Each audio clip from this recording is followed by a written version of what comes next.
A continuación le arrullaré una canción romántica que tiene mucho de magia y encantos y que voy a dedicar a mi extinta María Candelarias, en quien justamente se inspiraron los capetos para bautizar las noches de Candelarias, la víspera de San Blas. Yo pues canto su maestro, para no dejarnos así con incipiencias.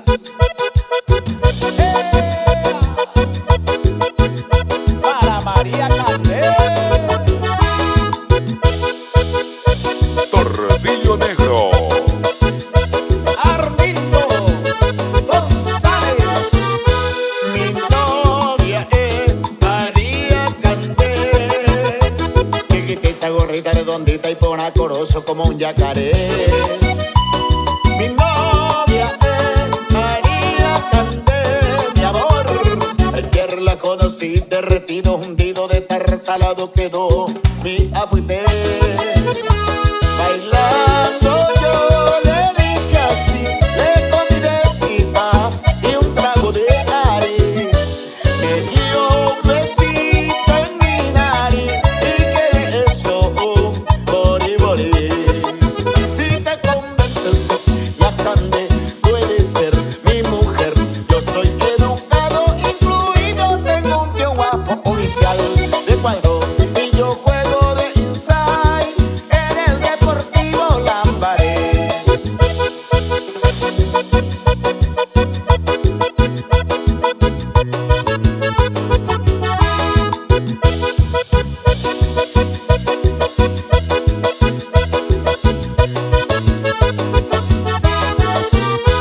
María Candé me dio el payé que le hizo una tía soltera y arriero, paidea vecina de Guarambaré.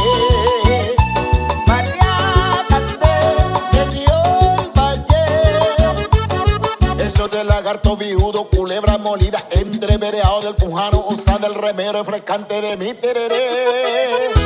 Yo no sé lo que pasó dentro de mi pulga, algo se reventó. Me dio un besito en mi nariz y quedé así, medio cabura ahí. Si te convence usted, ya Cande puede ser mi mujer.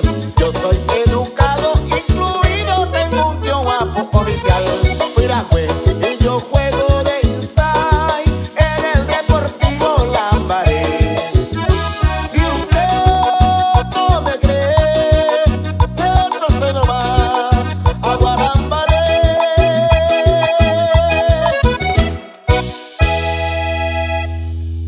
Hola, soy Armindo González, vocalista del grupo Tordillo Negro, y me gustaría que nos dejes un comentario para saber qué te pareció el video.